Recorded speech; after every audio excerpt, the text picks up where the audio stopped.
जय जय रघुवीर समर्थ. संत कवी ज्यांना म्हटलं जातं असे हे दासगणू महाराज. आणि ह्या दासगणू महाराजांनी अनेक संतांवरती आख्यान रचना केली, काव्य रचना केली. गजानन महाराजांचा गजानन विजय हा ग्रंथ त्यांनी लिहिलाय. पण असं जरी असलं तरी दासगणू महाराजांचं गुरुस्थान हे कोण होते तर शिर्डीचे साईबाबा. आणि ह्या साईबाबांवर त्यांची अतिशय निष्ठा होती, भक्ती होती. एक दिवस ते साईबाबांकडे परवानगी मागायला गेले की मला पंढरपूरला जाऊन पांडुरंगाचं दर्शन घ्यायचंय, मला आपली परवानगी हवी. त्यावेळी शिर्डीचे साईबाबा त्यांच्याकडे बघतात आणि म्हणतात, गणू, अरे आपल्याला पंढरपुरात जाण्याची काहीच आवश्यकता नाही, शिर्डी हेच पंढरपूर आहे, असं साईबाबा म्हणाले. आणि मग ह्या वाक्याचा ते अर्थ मनामध्ये लावायला लागले.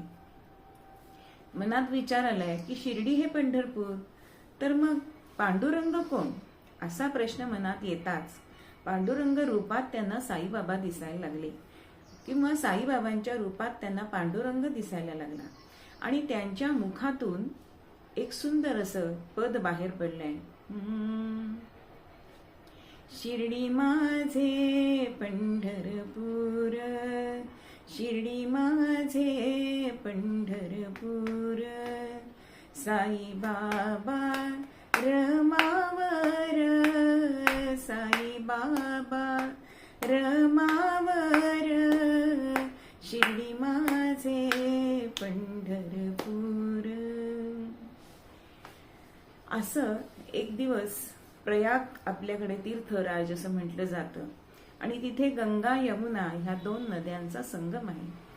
ती तीर्थस्थानाचं दर्शन घेण्यासाठी त्यांना इच्छा झाली आहे आणि ती इच्छा त्यांनी साईबाबांना बोलून दाखवली. तेव्हा साईबाबा म्हणतात की अरे गणू, इथेच गंगा यमुना आहेत. आणि असं साईबाबांनी म्हणता क्षणी त्यांच्या दोन्ही पायांच्या अंगठ्यातून गंगा यमुनाचे पाट वाहू लागले. तिथे प्रत्यक्ष त्यांना गणूबुवांना दर्शन झालं. असे हे गुरु आणि हे त्यांचे शिष्य. सद्गुरुनाथ महाराज की जय.